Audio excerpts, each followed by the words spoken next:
काले कमरे का रहस्य। सुमित, एक युवक जो एक पुराने हवेली में शिफ्ट हुआ है। प्रस्तावना।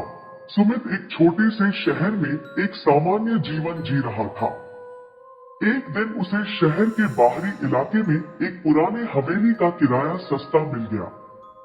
हवेली भले ही कुछ पुरानी और डरावनी लग रही थी, लेकिन सुमित ने इसे अपनी नई शुरुआत समझा और वहां शिफ्ट हो गया।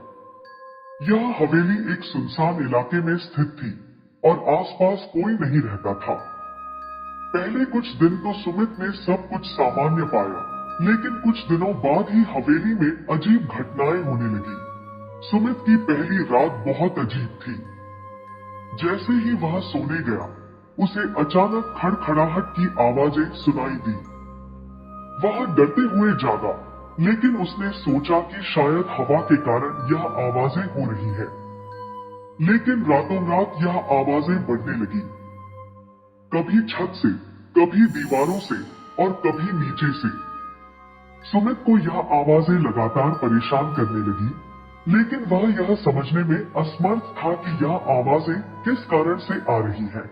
एक रात सुमित ने साहस जुटाकर उन आवाजों का पीछा किया। वह धीरे धीरे आवाज के स्रोत की ओर बढ़ा। हवेली का एक कक्ष जो उसे हमेशा बंद और अंधेरा लगता था, वहां से ये आवाजें आ रही थी। सुमित ने दरवाजा खोला और अंदर देखा। कमरे के बीचों बीच एक पुरानी घड़ी रखी थी, जो बिना किसी कारण के घड़ी की टिक टिक की आवाज दे रही थी।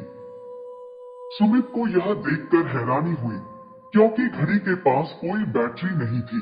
अगली रात सुमित को कुछ और अजीब महसूस हुआ। हवेली का एक और कमरा था, जो पूरी तरह से काला था, जैसे उस कमरे में कभी रोशनी न पड़ी हो। सुमित ने फैसला किया कि वह इस कमरे के रहस्य को सुलझाएगा। वह धीरे धीरे कमरे के अंदर घुसा। कमरे में एक पुरानी कुर्सी रखी हुई थी और उसके पास एक बहुत पुरानी किताब पड़ी हुई थी। जैसे ही सुमित ने किताब को खोला, कमरे में अचानक एक ठंडी हवाओं का झोंका आया और कमरे के कोने में एक काले साया का रूप बन गया।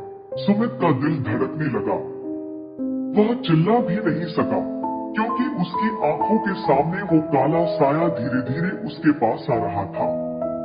वह साया अब बिल्कुल स्पष्ट हो गया था, एक घबराया हुआ चेहरा, जिसने कई सालों से किसी बुरी आत्मा का रूप लिया था। वह साया अब सुमित के बिल्कुल पास था और उसने एक धीमी, डरावनी आवाज में कहा, तुमने मेरा घर तोड़ दिया है, अब तुम मेरी सजा भुगतो। सुमित डर से कांपते हुए कमरे से बाहर भागा, लेकिन उसे महसूस हुआ कि उसके पीछे वह साया उसके हर कदम पर चल रहा था। सुमित ने धीरे धीरे हवेली के इतिहास के बारे में और जानकारी जुटाई।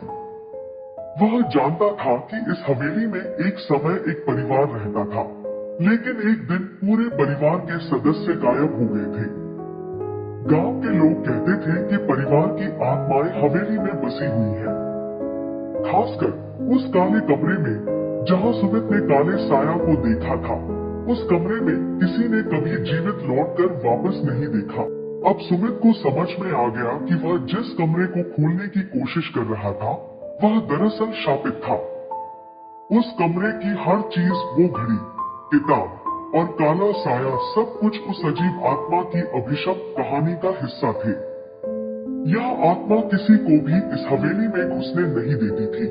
अगली रात सुमित ने तय किया कि वह इस आत्मा का सामना करेगा। वह फिर से उस काले कमरे में गया। इस बार वह डर के बजाय साहस लेकर गया था। जैसे ही उसने कमरे का दरवाजा खोला, उसे वही ठंडी हवाएं महसूस हुई।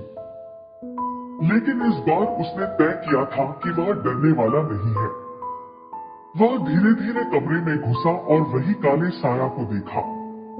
आत्मा अब और ज्यादा भयंकर रूप में थी। सुमित ने चीखते हुए कहा, तुम्हें शांति चाहिए तो तुम मुझे बताओ कि तुम क्यों परेशान हो। साया ने एक गहरी सांस ली और धीरे से कहा, मेरे परिवार को मार दिया गया था और मैं अपने परिवार के बिना नहीं जी सकता। मैं उनकी आत्माओं को खोज रहा हूँ। सुमित ने कहा, मैं तुम्हारी मदद करूंगा। लेकिन तुम हमें शांति दो। वह साया धीरे धीरे गायब हो गया और उसके बाद हवेली में एक अजीब सी शांति छा गई। अगले कुछ दिनों में हवेली का माहौल पूरी तरह से बदल गया।